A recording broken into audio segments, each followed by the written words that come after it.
L'Empire romain, l'Empire ottoman, l'Empire mongol, britannique, hollandais, espagnol, qu'est-ce que tous ces empires ont en commun? Ce qu'ils ont en commun, c'est que c'est tous des empires qui ont eu leur heure de gloire à un moment donné dans l'histoire. Ils étaient tous, à un moment donné, sur ce dernier millénaire, au sommet en termes de puissance. C'est-à-dire, ils étaient tous, à un moment donné, l'empire le plus puissant sur cette planète. Et ils ont tous, sans exception, fini par s'effondrer. Mais alors, comment ça se fait? Comment ça se fait qu'un empire monte en puissance et finit toujours par s'effondrer? Comme vous voyez sur ce graphique ici, depuis le XVIe siècle, on a toujours eu des ascensions très fulgurantes de chacun de ces empires jusqu'à devenir la plus grosse puissance, puis suivi d'un déclin tout aussi rapide. Ça a été le cas pour la Chine, qui a régné sur le monde pendant plusieurs siècles, l'Empire hollandais, britannique, puis aujourd'hui l'Empire américain, et même l'Empire mongol, dont la courbure ici est particulièrement marquante, puisque l'Empire a existé sur à peu près 2 siècles, et a été l'Empire le plus puissant autour du XIIIe siècle, mais a reperdu sa puissance tout aussi vite qu'elle l'a gagnée. Mais alors, qu'est-ce qui fait concrètement qu'un empire, lorsqu'il est au sommet de son art, finit toujours par s'effondrer?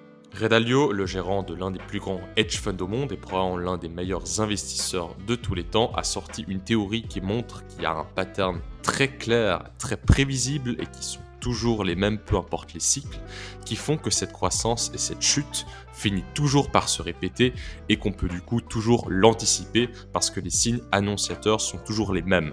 Si vous regardez la montée et la descente de l'Empire mongol par exemple, ici on voit clairement que si c'était le chart du prix d'une action ou d'une crypto, on parlerait clairement d'une grosse bulle spéculative, voire d'un Ponzi. Et cette image de bulle spéculative, ça n'a rien d'anodin, puisqu'on verra dans cette vidéo que la façon dont les empires montent et s'effondrent, c'est clairement la conséquence d'une mauvaise gestion de l'empire, de sa monnaie et de son budget, qui a mené à chaque fois à une sévère baisse de la confiance dans la monnaie, qui a mené soit à des révolutions internes qui mènent l'empire à se suicider, ou suffisamment affaibli la puissance de l'Empire pour le rendre extrêmement vulnérable aux attaques externes. C'était notamment le cas pour l'Empire romain par exemple. Cette image de croissance et de déclin s'est symbolisée de manière particulièrement impressionnante pour l'Empire mongol, comme vous voyez ici. L'Empire est apparu en 1200, a ensuite connu une croissance absolument exponentielle, avant de dégringoler tout aussi vite jusqu'à environ 1450, où l'Empire a fini par disparaître. Cet empire n'a donc existé que pendant 2 siècles, et sur ces 2 siècles d'existence, il a été la première puissance mondiale pendant un siècle entier. Et même si un siècle entier de domination à notre échelle individuelle, ça paraît énorme, c'est quand même une centaine d'années, en réalité sur ce graphique, on voit que cette période a quand même été très rapide. Et vous voyez par la suite que la même chose s'est produite pour chacun des empires qui lui ont succédé. Donc on a eu ensuite la Chine, on a eu les Pays-Bas, la Grande-Bretagne et aujourd'hui on a les États-Unis dont la phase de déclin a commencé selon ce graphique dans le courant du XXe siècle. Et chacun de ces empires, après avoir connu une croissance vertigineuse, ont systématiquement toujours connu une phase de décroissance qui l'est tout autant. Mais alors, c'est dû à quoi exactement? En fait, ce déclin est toujours la conséquence très prévisible du déclin en amont d'un certain nombre de facteurs, d'indicateurs qui sont justement des facteurs qui drivent la croissance d'un pays ou d'un empire. Et ce que vous voyez, c'est très intéressant, c'est que la chute de l'empire est précédée forcément par la chute de chacun de ces différents drivers de croissance que Ray Dalio utilise dans ce modèle de prédiction. On peut évidemment sans trop se mouiller estimer que l'ensemble de ces facteurs ici sont tous importants pour la croissance d'un pays. On pense évidemment au niveau de la technologie et de l'innovation, qui aura forcément un impact très important sur son niveau de productivité. On pense évidemment aussi à ses forces armées, sa puissance militaire, qui va être un indicateur précieux de la capacité de l'Empire à se défendre contre des attaques extérieures, à conclure des partenariats stratégiques avec des pays pour des ressources par exemple, ou même de directement aller attaquer un pays pour accroître son territoire et son économie. Mais le point le plus intéressant pour moi, c'est qu'on voit que le facteur qui précède tous les autres, le leading indicator, comme diraient les anglo-saxons, c'est le niveau d'éducation d'un pays. Une fois que le niveau d'éducation d'un pays commence à diminuer, tout est condamné à diminuer par la suite. Et quand on y pense, ça fait parfaitement du sens. Les étudiants d'aujourd'hui sont les preneurs de décision de demain. Donc si le niveau d'éducation et la qualité d'information auxquelles auront accès ces futurs décideurs diminue, Toutes choses étant égales par ailleurs, c'est évident que l'ensemble des décisions qui vont être prises vont être moins bonnes qu'avec un meilleur niveau d'éducation. Donc une baisse de la qualité de l'éducation aura un impact avec quelques années de retard sur le niveau d'innovation dans un pays, logiquement, ce qui entraîne par la suite un déclin dans le niveau de compétitivité et ce qui entraîne une décroissance de la production, du commerce et de son industrie financière. Et une fois que l'Empire aura perdu tout ça, tout ce qui faisait sa force, et la raison pour laquelle l'Empire avait la crédibilité suffisante pour être la monnaie de réserve, l'alpha du monde, quelque part, une fois qu'elle a perdu tout ça, elle perd cette place justement de monnaie de réserve. Et elle va le perdre toujours au profit d'un autre empire qui sera lui sur une phase de cycle de croissance haussière. Donc tout commence par le niveau d'éducation, et ce déclin dans l'éducation, c'est aujourd'hui tout ce qu'on est en train de vivre dans nos sociétés occidentales, aux US aussi certes, mais particulièrement ici en Europe. Le niveau éducatif n'est plus du tout adapté pour former une personne et la rendre compétente et productive dans l'environnement actuel de travail. Les méthodes d'apprentissage sont archaïques, le contenu et la structure de ces enseignements sont aujourd'hui en très grande partie inappropriés par rapport aux attentes du monde professionnel, et la même soupe est malheureusement servie partout dans toutes les écoles. Je dirais que pour un jeune, aujourd'hui, Internet est devenu une bien meilleure façon de s'éduquer que le parcours scolaire classique.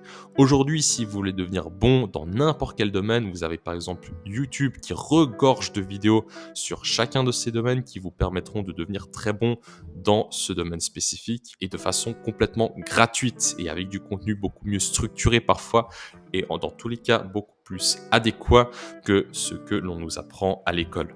Par contre, pour prendre un peu le contre-pied de tout ça, je suis d'accord avec la grande majorité de la théorie de Ray Dalio et de son modèle, mais il y a pour moi un point sur lequel personnellement je ne le rejoins pas, c'est sur ses prédictions sur la Chine, en fait, comme future plus grande puissance économique mondiale.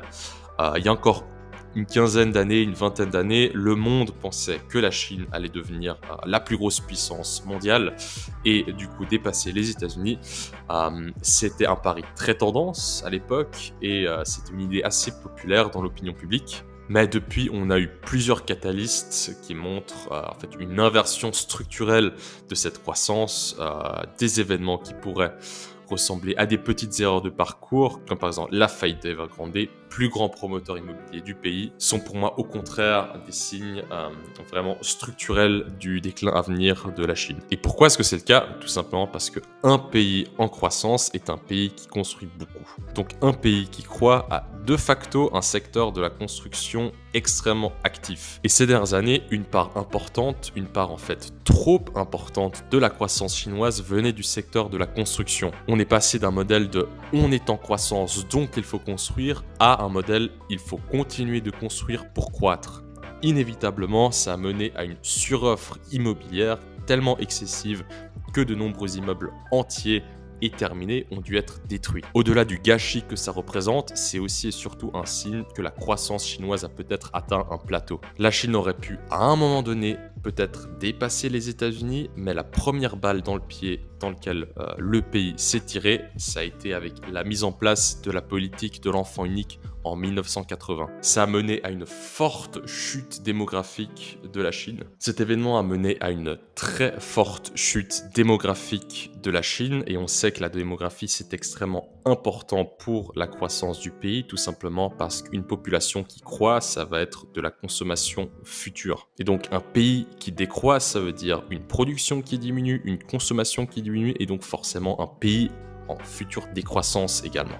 Aujourd'hui, si on compare la pyramide de la population américaine et chinoise, on remarque que les États-Unis sont dans une bien meilleure posture. Si on regarde la population chinoise, par exemple, on voit qu'en fait, la population a commencé à baisser en 2022 déjà, et on s'attend à ce que la population chinoise pourrait littéralement diminuer de moitié d'ici 2100. C'est pas le cas pour la population américaine, comme vous voyez ici, qui est encore en train de croître et qui bénéficie notamment d'une génération de millénials assez nombreuses pour absorber une partie du choc laissé par le départ de la fameuse génération des baby boomers, ce qui n'est pas le cas en Chine, ce qui n'est pas non plus le cas en Europe par exemple. Donc à mon sens, les perspectives de croissance sont aujourd'hui bien meilleures aux États-Unis qu'elles ne le sont en Chine, bien qu'on puisse considérer quand même que les États-Unis sont une puissance en déclin.